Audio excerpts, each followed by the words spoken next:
I remember the sound before I remember the words. Laughter. It wasn't loud at first. It started as a ripple, a soft crack in the polished surface of the evening. Crystal glasses clinked. Someone cleared their throat. A fork touched porcelain. Then Ryan leaned back in his chair, that smug half-smile stretching across his face, and he said it clearly enough for everyone at the table to hear. "You don't belong at our table," he said, glancing around to make sure he had an audience. "Mom says you're just extra." Extra. The word didn't explode. It didn't crash. It slid across the table like a knife laid gently beside a plate. For a second, silence. Then the laughter came. Not hesitant. Not nervous. Comfortable. As if he had simply pointed out an obvious truth. We were in a manicured suburb outside Austin. One of Chloe's friends hosted these dinners every few months. Wide backyard, string lights overhead, catered food arranged like art. Everyone dressed casually expensive. The kind of place where people talk about school districts and real estate appreciation as if those things define morality.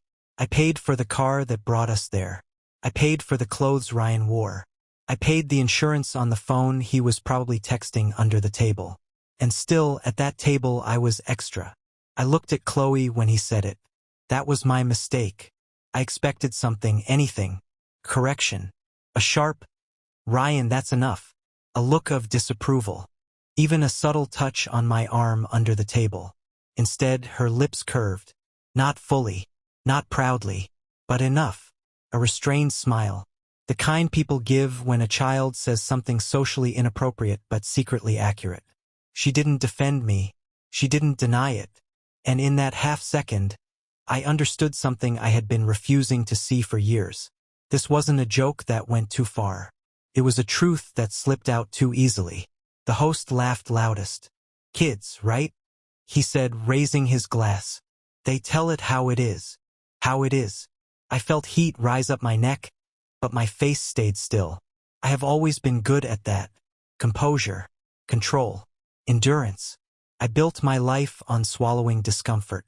I've swallowed worse than a word. 6 years earlier, when I married Chloe, I stepped into a house already built on someone else's history. Her late-night stories about her ex-husband. The framed photos of before. The inside jokes I never understood. I told myself I was strong enough to build on someone else's foundation. I paid off her lingering debts. I refinanced the mortgage under my name. I funded Ryan's private math tutoring when his grades slipped. I covered the deductible when he wrecked his first car. I never asked to be called Dad. I only asked not to be treated like a stranger. But at that table, in front of 10 people sipping imported wine, I was demoted to a surplus item. An accessory. Something added after the fact. Extra. The laughter didn't stop quickly. It lingered. It fed on itself. Someone made another joke about bonus dads. Another mentioned participation trophies. I sat there long enough to make sure I didn't overreact. That's what they expect from men like me. Restraint. Financial consistency. Emotional tolerance. I placed my napkin beside my plate carefully. Not tossed. Not dropped. Folded. Deliberate. I pushed my chair back slowly so it wouldn't screech against the stone patio. No one stopped me. That's the detail that keeps replaying in my mind. No one stopped me. Not Ryan. Not Chloe. Not the friends who had benefited from my quiet generosity over the years. I walked through the sliding glass door and into the humid Texas night. The air was thick, almost suffocating. Cicadas buzzed in the distance. The driveway lights cast long shadows across the pavement. Inside, the laughter resumed. I stood beside my car for a moment and stared at the house. Warm lights glowing through the windows. People moving around inside like figures in a painting. That table. My money had paid for half of those people's business referrals. My connections had secured one of them a contract last year. I had financed Ryan's entry into the private academic forum he liked to brag about. But I didn't belong at the table. Because belonging, I was learning, is not purchased with sacrifice. It's granted. And I had never truly been granted it. I drove home alone. The road was quiet. My hands steady on the steering wheel. I wasn't shaking. I wasn't furious. I wasn't even humiliated in the loud, explosive sense. It was quieter than that, colder, a realization settling into bone. When I got home, the house felt larger than usual, empty in a way that wasn't about physical space. I poured myself a glass of water and sat in the dark living room. I looked around. The television I bought when Ryan said the old one was embarrassing. The dining table I replaced because Chloe wanted something more modern. The framed school certificates on the wall, Ryan's achievements, funded by my transfers and signed checks. Extra. I went to bed without turning on the lights. Chloe came home hours later. I heard the front door open softly, her heels clicking against the tile. She paused in the hallway, maybe checking to see if I was asleep. She didn't wake me. She didn't apologize. She slid into bed and whispered, "You left early." I didn't answer. After a moment, she said, "It was just a joke. A joke." I kept my eyes closed. If it was just a joke, why did it feel like a verdict? She turned away. Within minutes, her breathing slowed. I stared into the darkness. Around midnight, my phone lit up on the nightstand. Unknown number. The glow cut through the room like a blade. I picked it up. One message. "Hey, don't miss what happens tomorrow." No name. No explanation. No punctuation beyond the ellipsis, hanging there like a threat or a promise. I read it twice. Tomorrow. What was tomorrow? Ryan's school meeting about the out-of-state academic forum.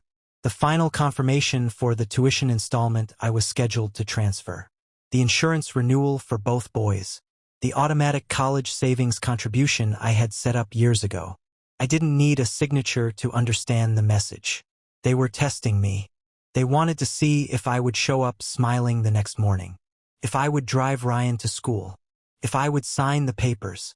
If I would keep financing the life of a family that had just publicly labeled me surplus. Extra. I didn't reply. I placed the phone back on the nightstand and stared at the ceiling.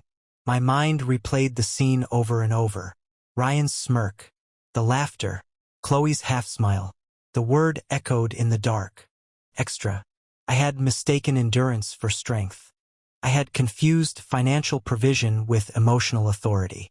I thought that if I kept paying, kept sacrificing, kept absorbing every small humiliation, eventually respect would follow. But respect doesn't grow out of silence. It grows out of boundaries, and I had none. Between 2:17 a.m. and 4:43 a.m. While Chloe slept peacefully beside me, something inside me hardened. Not rage. Resolution. If I didn't belong at their table, then I would stop holding it up. If I was extra, then I was optional. And optional things can be removed. Morning would come, and with it clarity. Morning came quietly, too quietly. Sunlight slipped through the blinds in thin, indifferent stripes, landing across the dresser, the wall, Chloe's sleeping face. She looked peaceful, untouched, as if nothing had shifted the night before. I lay there for a moment, staring at the ceiling, listening to the hum of the air conditioner. The house felt normal, stable, predictable, but I wasn't. The words still lingered in my chest. Extra. I got out of bed without waking her. Moved through the house like a guest. The kitchen tiles were cool under my feet. The coffee machine hissed softly as it brewed. Ordinary sounds. Ordinary morning. Ryan came downstairs 15 minutes later, half-dressed, phone in hand, barely glancing at me. "Morning," he muttered. Not apology. Not acknowledgement. Just habit. I studied him carefully. He wasn't embarrassed. He wasn't cautious. He wasn't waiting for confrontation. He assumed continuity. He assumed I would drive him to school. Assumed the tuition installment would clear today. Assumed the insurance renewal would process. Assumed the academic forum in Chicago next month was still secured. He assumed I would swallow it. "Are you heading to the shop today?" he asked casually, opening the fridge. "I own an auto shop. Built it from nothing. 6 days a week, grease under my nails, contracts negotiated in back offices, suppliers paid on time because my name means something." "Yes," I said. It was a lie. He nodded, already scrolling on his phone again. Chloe came down a few minutes later. She kissed the air near my cheek, not quite touching. About last night, she started lightly, pouring herself coffee. Ryan didn't mean. I know, I interrupted. She looked relieved. Too relieved. It was just a stupid teenage comment, she continued. You know how he is. Yes. I knew exactly how he was. Comfortable. I watched her stir sugar into her cup. Did you respond to that message? She asked casually, eyes still on her coffee. So she knew, or at least suspected. No, I said. She nodded slowly. Probably just kids being dramatic. Kids. Ryan is 17. Old enough to know the cost of tuition. Old enough to understand what it takes to fund an out-of-state academic conference. Old enough to humiliate a man publicly. But still a kid when accountability approaches. I left the house at 8:12 a.m. Ryan didn't ask for a ride. He assumed I'd circle back after grabbing something from the shop. I didn't. Instead, I drove to the bank. The parking lot was nearly empty. Morning light reflecting off the glass facade. I sat in the car for a moment, engine idling. This wasn't anger. This was arithmetic. Inside, the banker recognized me immediately. I've moved a lot of money through that building over the years. Good morning, she said warmly. What can we help you with? I kept my voice even. I need to review and suspend several scheduled transfers. She pulled up my account. There they were. Monthly college savings contribution, Ryan. Tuition installment, pending due today. Insurance auto-renewal for both boys. Supplemental allowance transfer every Friday. Academic forum fee. Final confirmation awaiting clearance. Line after line of silent support. I pointed to each one. Freeze this. Cancel that. Stop this recurring transfer. Withdraw authorization on this account. She hesitated only once. Are you sure? She asked gently. Some of these are tied to educational institutions. I'm sure. My signature appeared on digital pads. Authorization codes entered. Processes reversed. Each click felt less like destruction and more like subtraction. Removing what was extra. When I walked out of the bank, the sun was higher, brighter. I didn't feel triumphant. I felt aligned. Next stop was my attorney's office. I didn't call ahead. He's known me for years. Helped structure the shop's expansion. Drafted contracts. Reviewed insurance policies. He raised an eyebrow when I walked in unannounced. Everything okay? Yes, I said. I just need to adjust some financial designations and review guardianship liabilities. He leaned back in his chair, studying me. Something happened? Clarity happened. We went through documents. The house deed in my name for 2 years now after refinancing. Insurance policies, dependent clauses tied to my coverage. Educational financial guarantees, optional, not legally binding beyond voluntary transfer. I asked precise questions. What exposure do I have if I withdraw voluntary funding? What obligations remain if guardianship is informal? What steps ensure clean financial separation without violating existing agreements? He answered calmly. The truth was simple. I owed nothing legally beyond what I chose to provide. And I had been choosing. For years.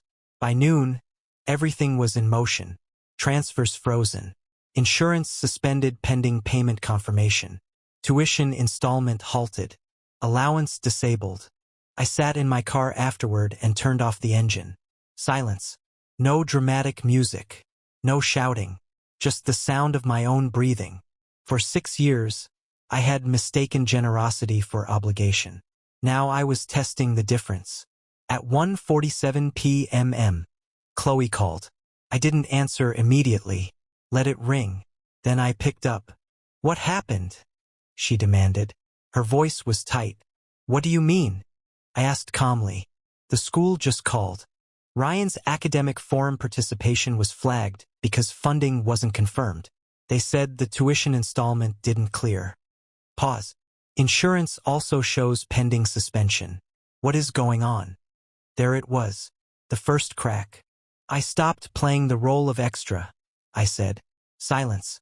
Then, sharper, what does that mean? It means if I don't belong at the table, I'm not paying for the table. Her breathing quickened. This is ridiculous. You're overreacting. Am I? Another pause. This is about last night? Michael, you're a grown man. Yes. And that's why I won't fund disrespect. She exhaled hard. It was a joke. Then it shouldn't cost anything to lose it. She didn't respond. I could hear movement in the background. Ryan's voice faintly raised. Panic creeping in. Fix this, she said finally. Not pleading. Commanding. No. The word surprised even me with how steady it sounded. This isn't revenge, I continued. It's a boundary. You're punishing him. I'm removing myself. Another silence. He was calling his biological father by then. I could hear fragments. Frustration. Urgency. Promises made years ago resurfacing like ghosts. Chloe's voice softened slightly. We can talk about this tonight. We will, I said, and I ended the call. For the first time in years, I felt the weight shift off my shoulders. Not because I had won, but because I had stopped carrying. The house was loud when I walked in that evening. Not with laughter, with fear. I could feel it before I opened the door. It hung in the air like humidity before a storm. The kind that presses against your lungs and makes breathing feel deliberate. Ryan was in the kitchen, pacing. Phone pressed to his ear. His voice wasn't arrogant now. It was tight. No, they said it has to clear by tomorrow, he snapped. Dad, I can't just tell them to wait. That's not how it works. Dad. The word came out strained. Less weapon. More plea. I stepped inside quietly. Set my keys down. No one greeted me. Chloe stood by the counter, arms crossed, watching her son unravel. When she saw me, her eyes hardened. Not confused now, not dismissive. Angry. You need to fix this, she said immediately. No hello. No pause. Ryan ended the call abruptly and turned toward me. He's not answering now, he said, voice cracking slightly. He said he'd call back. I nodded once, calm, observing. For years, I had been the quiet system behind their lives. Transfers processed before anyone noticed. Insurance paid before deadlines appeared. Contracts signed before problems emerged. Now they were seeing the machinery, and it wasn't automatic. Evan, Chloe's younger son, hovered near the hallway entrance. 12. Too young to understand the details. Old enough to sense instability. What's happening? He asked softly. Chloe shot me a look that said this was my fault. Nothing, she told him quickly. Just paperwork issues. Paperwork. That's what years of financial support become when stripped of emotion. Paperwork. Ryan slammed his phone onto the counter. You can't just pull everything, he said, staring at me. The forum is next month. I already submitted the confirmation. They're saying I can't go if payment doesn't clear. I looked at him carefully. You told me I don't belong at your table, I said evenly. So I stepped away from it. That was a joke, he shot back. Was it? Silence. His jaw tightened. Chloe stepped between us, as if positioning herself physically would solve what she had allowed emotionally. You're blowing this out of proportion, she said. You're humiliating him over one stupid comment. Humiliating. Interesting word. I was humiliated, I replied quietly. Publicly.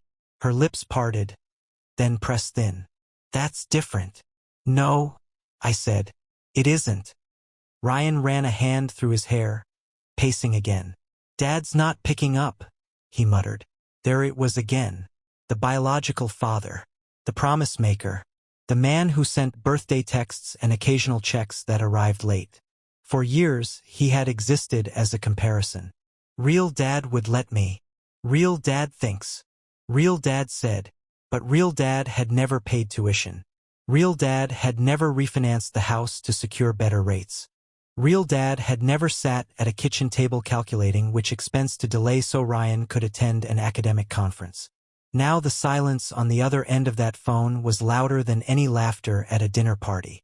Evan refreshed something on his tablet. "Mom," he whispered. "My lunch account says suspended." Chloe closed her eyes briefly, small systems collapsing, one by one. Ryan stared at me as if trying to recognize the man in front of him. "You're serious," he said finally. "Yes." "You'd really just stop?" "Yes." Chloe's voice trembled now. Not with anger, but something closer to disbelief. "Over pride. Over boundaries," I corrected. The room went quiet. No one was laughing.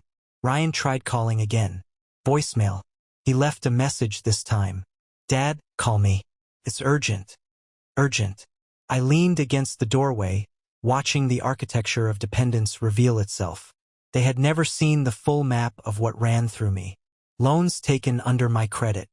Insurance policies negotiated. References provided. Guarantees signed quietly in my name. Chloe finally spoke again. "You could have talked to us first." "I did," I said. "When?" "When he said I was extra and you smiled." Her eyes flickered. "That wasn't." "It was." The truth is uncomfortable because it doesn't argue. It just stands there. Ryan's phone buzzed. He answered immediately. "Dad." Pause. His face shifted. "He says he can't cover it right now," Ryan said slowly, still listening. "He says he needs time. Time. The one thing institutions don't offer." Ryan's voice rose. "No, they won't wait weeks." He turned away from us, lowering his voice, frustration bleeding through. Evan looked scared now. "Are we going to lose the house?" he asked quietly. Chloe shot him a sharp look. "No," but she glanced at me when she said it. The house had been in my name for 2 years. They had celebrated that refinance. Lower interest. Better stability. They never asked what that meant legally. Ryan ended the call again. Harder this time. "He said he'll try," Ryan muttered. "But he doesn't know." Of course he doesn't. Because trying is different than doing. Chloe walked toward me slowly. "This is spiraling," she said under her breath. "You've made your point." "I'm not making a point," I replied. "I'm drawing a line. You're scaring them." "They weren't scared when they erased me." Her face softened slightly at that. Maybe for the first time, she was hearing the weight beneath my calm. The house felt different now. Quieter. Heavier. For years, I had been the invisible foundation. When foundations are strong, no one notices them. They admire the walls, the paint, the decor. Only when the foundation shifts do people panic. Ryan sat down finally. "What do you want?" he asked, not defiant now. Tired. "I want respect," I said simply. "That's it." "Yes. And if I say sorry? That's a start, not a solution." Chloe looked at me carefully. "What does that mean?" "It means I'm not going back to how it was. No more automatic payments without acknowledgement. No more silent endurance. No more being optional when convenient and essential when bills arrive." Ryan stared at the floor. For the first time, I saw something other than arrogance in him. Uncertainty. The house had gone quiet. Not peaceful, just quiet. The kind of quiet that happens when people realize gravity exists. I walked toward the dining table, the same one where we eat every night. The same one I purchased after Chloe said the old one felt outdated. I placed my hands on it. "If I don't belong here," I said calmly, "then I won't finance here." No one argued, because now they understood. I wasn't yelling. I wasn't threatening. I was stepping aside. And when a foundation steps aside, walls begin to crack. The notice arrived 3 days later. Official envelope. Thick paper. My name printed cleanly across the front as primary guarantor. I held it in my hand longer than necessary. Chloe was in the living room, pretending to watch television. The boys were upstairs. Ryan pacing between calls, Evan unusually silent. I opened it at the kitchen counter. Formal language. Institutional tone. Review of financial guarantees. Suspension pending confirmation of responsible party. It wasn't dramatic. It was procedural. That's how collapse begins. Not with explosions. With paperwork. Chloe watched my face as I read. "What is it?" she asked. "Exactly what was coming," I replied. She stood slowly and walked toward me. "Is it about the house?" Interesting. That was her first fear. "Yes," I said calmly. "Among other things." Her breath caught. "The house is in your name," she whispered. "Yes. For 2 years now. When we refinanced, I absorbed the debt. Lower rate. Better terms. My credit. My liability. We celebrated that decision. Stability, she called it. Security. Now she was seeing the other side of that signature. Ryan came down the stairs halfway through the conversation. "What's going on?" he asked, eyes flicking between us. I handed Chloe the notice. She read it quickly, her face draining of color. "They're reviewing guardianship and financial guarantees," she said quietly. "Yes. Because you froze the transfers?" "Yes." Ryan stepped closer. "Are they going to take the house?" "No," I answered evenly. "Not unless payments stop." "Are they going to stop?" Evan's voice floated down the hallway. I looked at him. No, the house wasn't in danger. But their illusion of permanence was. Chloe folded the letter slowly. "You didn't have to escalate it this far," she said. "I didn't escalate anything," I replied. "I removed myself. That removal has consequences. So did the disrespect." She flinched at that. Ryan rubbed his temples. "This is insane," he muttered. "All of this because of one sentence." "No," I corrected. "Because of years of silence. Silence from me. Silence from her. Silence that told them I would endure anything as long as they needed funding." I pulled out a chair and sat at the table. For the first time in days, they all joined me. No one laughing now. No phones buzzing with confidence. Just the quiet hum of reality. "Do you know how much runs through me?" I asked softly. They didn't answer. Loans. Insurance. Contracts. References. Guarantees. Every time one of you filled out a form that asked for financial backing, whose name went there? Ryan stared at the table. "Yours," he admitted. "And yet," I continued, "I was extra." Chloe's eyes were glossy now. "It was careless," she said. "Not calculated.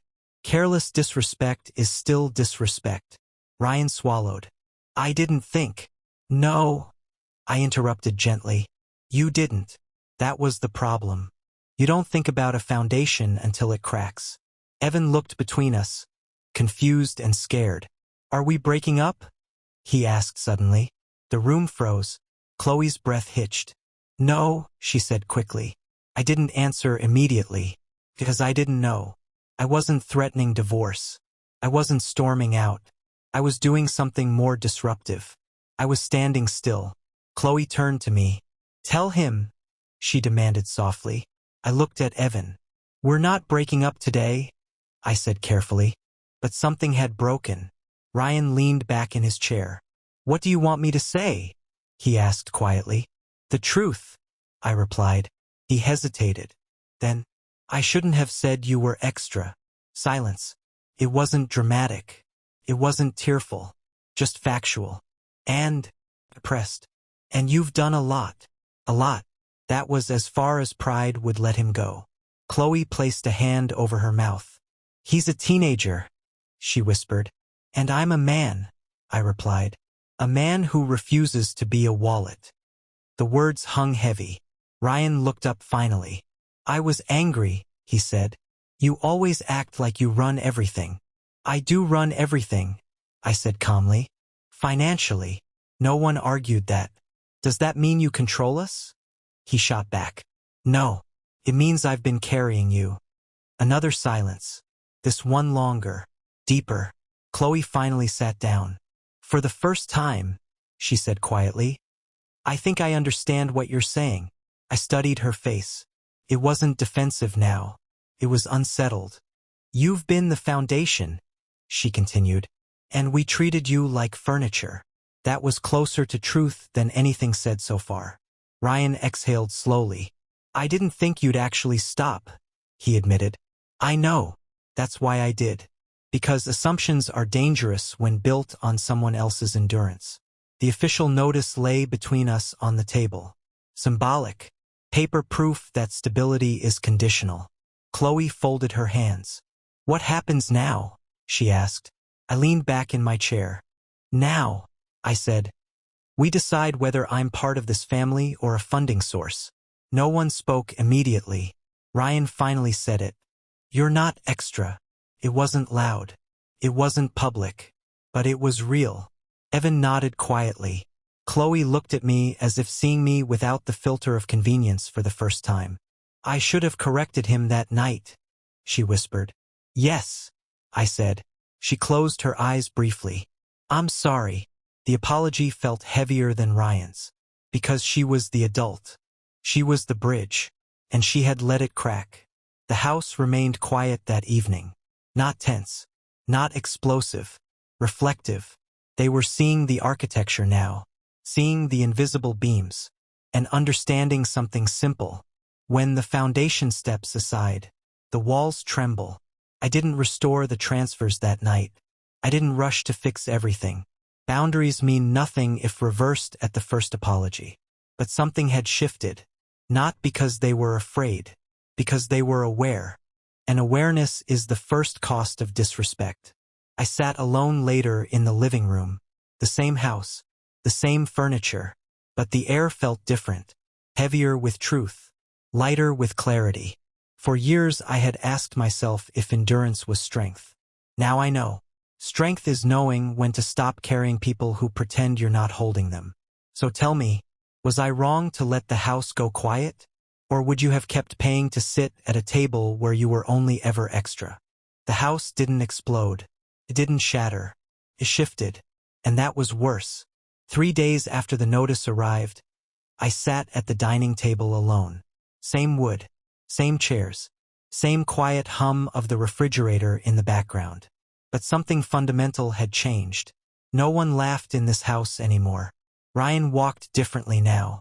Slower. Less certain. His phone calls to his biological father had become shorter. Colder. The promises had stopped. I'll try turned into I can't.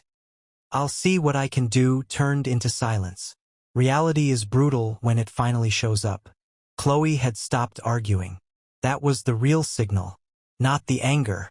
Not the accusations. The silence. She had started looking at documents. Mortgage statements. Insurance policies. My name. Only my name. For 2 years, she never questioned it. Felt safe that way. Stable. Convenient. Now she understood what that meant. One evening, she sat across from me at this same table. No boys. No noise.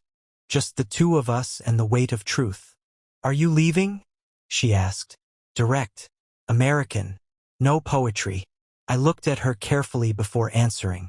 No, I said. I'm staying. Relief flickered across her face. But it died quickly. I'm staying, I continued. But not as extra. The word didn't echo this time. It landed flat. Final. I won't fund disrespect. I won't finance a role I'm not allowed to hold. From now on, everything changes. She swallowed. What does that mean? It means transparency.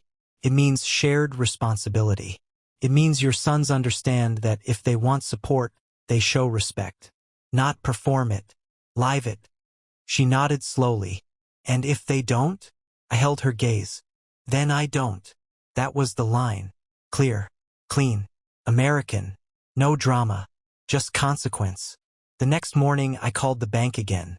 Not to restore everything. Only part of it.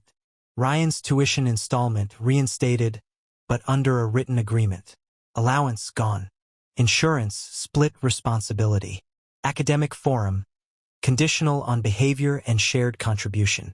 I drafted it like a contract. Because that's what it had become. Ryan read the document in silence that evening.